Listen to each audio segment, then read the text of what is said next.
हरे कृष्णा हरे कृष्णा कृष्णा कृष्णा हरे हरे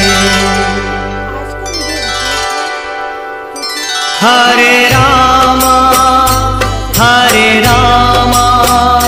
रामा रामा हरे हरे। तो देखिए, आज यही सब इस वीडियो में हम जानने वाले हैं, तो प्लीज़ वीडियो स्किप मत कीजिए, फुल वॉच कीजिएगा। तो देखिए, आप और मैं, हम सभी कोशिश करते हैं कि हम भगवान के बारे में जान पाएँ कि हम जो सेवा कर रहे हैं, पूजा कर रहे हैं, क्या वो लग रही है उन्हें, उससे वो प्रसन्न हो रहे हैं। तो भगवान को खुश करने के लिए लोग बहुत सारी पूजा करते हैं, जप करते हैं, जाप करते हैं। भगवान के आगे सुबह शाम दीपक जलाने से लेकर, भोग लगाने से लेकर और उनका स्नान, जो भी है साज सज्जा, सब कुछ करते हैं ताकि भगवान की कृपा उन पर बनी रहे, जैसा कि मैं करती हूँ। उन्हें जीवन में किसी भी तरह की समस्या का सामना ना करना पड़े, ये तो हम सभी जानते हैं कि भगवान की पूजा और अर्चना करने पर वह हमसे प्रसन्न होते हैं। पर ये नहीं जानते कि हमें कैसे पता चले कि वह हमसे प्रसन्न हैं। तो आज इस वीडियो में हम यही जानने वाले हैं कि भगवान की कृपा हम पर बरस रही है, भगवान हम पर ध्यान दे रहे हैं, वो कैसे पता चले। तो देखिए, जो हमारे भगवान हैं वो हमें संकेत देते हैं। किस तरह से देते हैं? अगर रात के समय हमें नींद के दौरान बार बार सपने आते हैं, सपनों में हमें भगवान नज़र आ रहे हैं, भगवान के विग्रह नज़र आ रहे हैं, कोई भी उनकी फ़ोटो नज़र आ रही है, हमें रोते हंसते नज़र आ रहे हैं, तो इसका मतलब ये होता है कि आप पर भगवान की कृपा है। कई बार ऐसा होता है कि आप किसी चीज़ को लेने के लिए आगे बढ़ते हैं, लेकिन लेते समय आपके मन में उसे लेकर कुछ संशय आ जाता है। सब कुछ ठीक होने के बाद भी कुछ ऐसा होता है कि हमें उस फैसले को लेने के लिए मन रोकता रहता है। इसका अर्थ ये होता है कि आपके साथ किसी दैवीय शक्ति का आशीर्वाद है, यानी कि भगवान आपको संकेत दे रहे हैं कि हमें ये काम नहीं करना चाहिए। भगवान हमें बार बार संकेत देते हैं, अच्छे बुरे के लिए। कभी कभी हमारे मन में ऐसी विचारधारा आ जाती है कि हम जहाँ जा रहे हैं हमें वहाँ नहीं जाना चाहिए। उसके लिए भी भगवान ही हमें संकेत देते हैं, क्योंकि हम सबके अंतरात्मा में भगवान निवास करते हैं। तो कुछ लोगों के भविष्य में होने वाली घटनाओं के संकेत पहले से मिल जाते हैं। उन्हें मालूम हो जाता है कि भविष्य में कुछ शुभ या अशुभ। इसका मतलब यह है कि उन लोगों पर देवी शक्तियों का आशीर्वाद है, यानी भगवान उन पर कृपा बनाए हुए हैं, भगवान उनकी सेवा से प्रसन्न है। तो देखिए, आप में से कई लोगों के साथ में ऐसा हुआ होगा कि आप कुछ काम करने वाले हैं, लेकिन बार बार आपका मन कह रहा है कि हमें अभी नहीं करना चाहिए वो काम, यह समय हमें टाल देना चाहिए।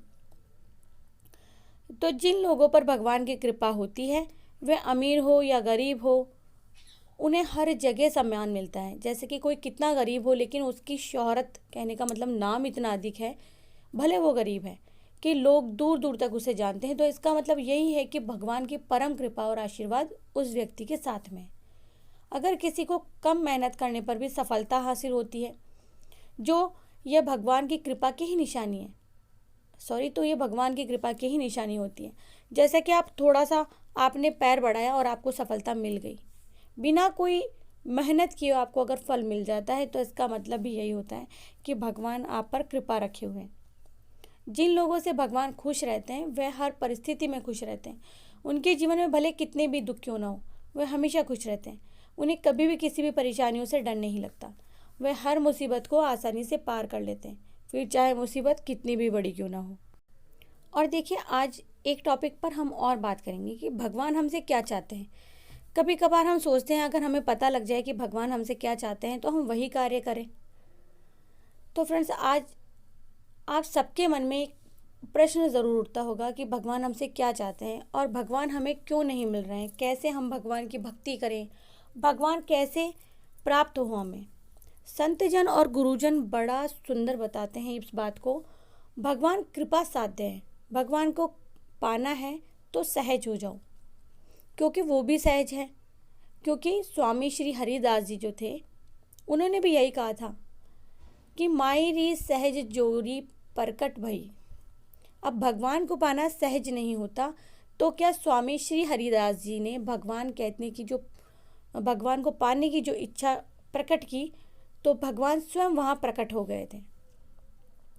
मन कर्म वचन छान चतुराई, तभी कृपा करत रघुराई। भगवान को चालाक व्यक्ति पसंद कभी नहीं आते हैं, क्योंकि बाके बिहारी हमारे टेढ़े हैं। वो कहते हैं मुझसे बड़ा कोई टेढ़ा हो ही नहीं सकता। हाँ, लेकिन मुझे पाना है तो सीधे हो जाओ, सरल हो जाओ, फिर मैं सहज ही प्राप्त हो जाऊंगा। लेकिन हमारी राधा रानी टेढ़ी नहीं है, बहुत ही सरल स्वभाव। किसी ने कहा है कि वो भी टेढ़ी है। भगवान सबसे अपनी सेवा करवाते हैं, लेकिन वो बिहारी जी से अपनी चरण दबवाती हैं। कभी कभी लोग कहते हैं कि कैसे हम सहज बन जाएं। संसार में कठिन लोग भी मिलते हैं, हमें चालाक लोग भी मिलते हैं, तो हमें भी चालाक बनना पड़ता है। लेकिन आप साधक हैं और भक्त हैं, तो आप सहज बन जाइए। लेकिन जिससे आपके विचार न मिले उससे कम बोलिए, चाहे वो आपके परिवार का हो या बाहर का। जितनी ज़रूरत है हमें उतना ही बोलना है। यानी कि भजन करने वाले व्यक्ति को 3 बातों की पालना करनी चाहिए, जैसा कि पहला, कम खाना, कम बोलना और कम सोना। ये तीनों जितना ज़रूरत हो बस उतना ही ग्रहण करना चाहिए। तो बिहारी जी से अपने मन को मत हटाओ। जब आप भगवान का ध्यान करें तो संसार में और किसी को मत बिठाना, अपने मन में और किसी को मत बिठाना, बस भगवान को बिठा लो। जो भगवान को चाहते हैं और जो भगवान चाहते हैं वही होगा। हमारे चाहने से कुछ नहीं होने वाला। यानी कि होई वही सोही राम रची रखा, यानी होगा वही जो राम ने रचा है।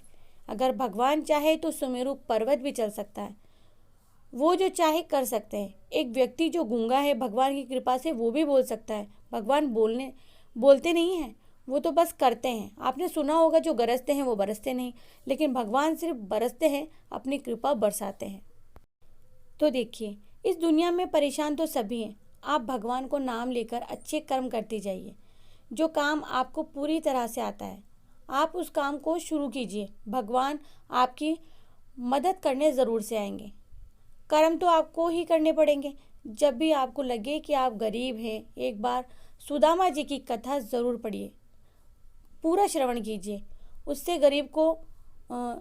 तो गरीब कोई था ही नहीं। सुदामा से गरीब, आप जानते हैं, सुदामा अपने बच्चों को जो वाइट पत्थर आता है उसे पीसकर उसका पानी सुदामा की पत्नी पिलाया करती थी अपने बच्चों को।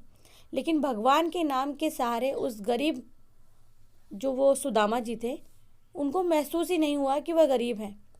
सुदामा कथा पढ़िए, इसका जो अर्थ जो निकल के सामने आएगा, जो सार निकल के सामने आएगा और आपको समझ में आएगा।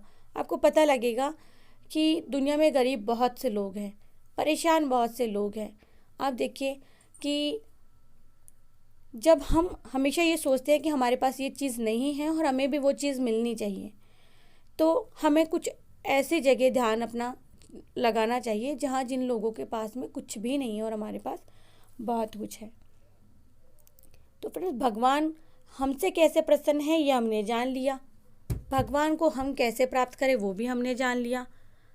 और सबसे बड़ी बात, भगवान हमसे क्या चाहते हैं वो भी हमने जान लिया। तो जब हम सब कुछ जानते हैं तो फिर क्यों हम अपने मन में इतने ग्लानि रखें, द्वेष रखें या कुछ भी ऐसा सोचें जिससे हमारा मन विचलित हो। अच्छा, ये मिथ्या बात नहीं है। श्रीमद् भगवद गीता में भी अर्जुन ने भगवान श्री कृष्ण से यही प्रश्न किया था। अर्जुन ने पूछा था कि भगवान आप क्या चाहते हैं, तब हमारे श्री कृष्ण ने यही जवाब दिया था। हम हमेशा भगवान से वो मांगते जो हम चाहते हैं। कभी भी ऐसा मत सोचिए कि भगवान से हम क्या मांगे या हम ये मांगे। सोचिए कि भगवान हमसे क्या चाहते हैं। जब भी कोई घटना आपके खिलाफ घट जाए तो धैर्य हमें नहीं खोना चाहिए, उसमें अपने लिए सकारात्मक भाव ढूंढिए। आप संभव है जिसे आप अब तक अनदेखा कर रहे थे वही आपके लिए श्रेष्ठ हो। कभी परमात्मा के लिए अपने मन में कोई विरोध ना रखें। कई बार जीवन में जो हम चाहते हुए नहीं होता और ईश्वर क्या चाहते हैं ये हम समझ नहीं पाते। जो लोग धार्मिक होते हैं वह ऐसी स्थिति में और परेशान हो जाते हैं। अधार्मिक लोग जो ऐसी स्थितियों में अपने तरीके से उत्तर स्वयं से निकाल लेते हैं, परंतु धार्मिक लोग मनचाहा हो अपना हक मांगते हैं। कई लोग तो शब्दों की इस गरिमा को भी लांघ देते हैं कि जब इंसान सब भगवान, ईश्वर, परमात्मा को इतना मानते हैं, पूजते हैं, फिर भी भगवान ने हमसे क्या किया, मतलब पूजा पाठ, धर्म, कर्म सब हमने किया, फिर भी भगवान ने हमारे साथ क्या किया। तो जिसने चाह बदल ली वह धार्मिक नहीं होता। धार्मिक वह होता है जिसने चाह समझ ली। तो देखिए, राजा दशरथ के जीवन के एक प्रसंग को हम देखते हैं। उनकी इच्छा थी राम अवध की राजगद्दी पर बैठे, लेकिन ऐसा नहीं हुआ। जिन्हें राम जैसी मूल्यवान संतान प्राप्त हो गई, उसके मन की मुराद भी पूरी नहीं हुई। बहुत बारीकी से देखिए तो हम कहीं दशरथ में नजर आ जाएंगे। दशरथ की चाह थी राजा राम बने और चाहत में कैकई थी, यानी कि दशरथ के धार्मिक होने में कोई संदेह नहीं था, लेकिन उनका कैकई से आचरण विलासी हो गया था। तो भक्ति और वासना एक साथ नहीं रह सकते। राम और काम साथ साथ रखने का परिणाम राम राज्य जो 14 वर्ष के लिए दूर हो गए थे, यानी कि कहने का मतलब था जो हम चाहते हैं वो कभी नहीं हो सकता है, तो उसकी पालना भी ना करें। इसलिए धार्मिक लोग अपनी चाह को ईश्वर से जोड़ें और सावधानी और शुद्धता भी साथ में रखें। होने तो जो हो रहा है भगवान के ऊपर रखें कि जो भी होगा अच्छा होगा, जो आप करेंगे वो भी अच्छा ही करेंगे। आपकी इच्छा का हो जाना बढ़िया है, पर यदि न हो तो वह परमात्मा की मर्जी है, ऐसा मानकर ही आप चलते रहें। तो फ्रेंड्स, ज़रूर से बताइएगा कि आज का वीडियो आपको कैसा लगा है, और अगर वीडियो पसंद आए तो प्लीज़ वीडियो को लाइक ज़रूर से कर दीजिएगा, चैनल को सब्सक्राइब कीजिएगा, फ्रेंड्स फैमिली में शेयर ज़रूर से कीजिएगा। तो मिलते हैं नेक्स्ट वीडियो में कोई भी अच्छा सा टॉपिक लेकर के। तब तक के लिए जय श्री कृष्णा, राधे राधे। और आप सभी माताओं बहनों को मदर्स डे की ढेर सारी शुभकामनाएं। लड्डू गोपाल की तरफ से भी उनकी माताओं को ढेर सारी शुभकामनाएं।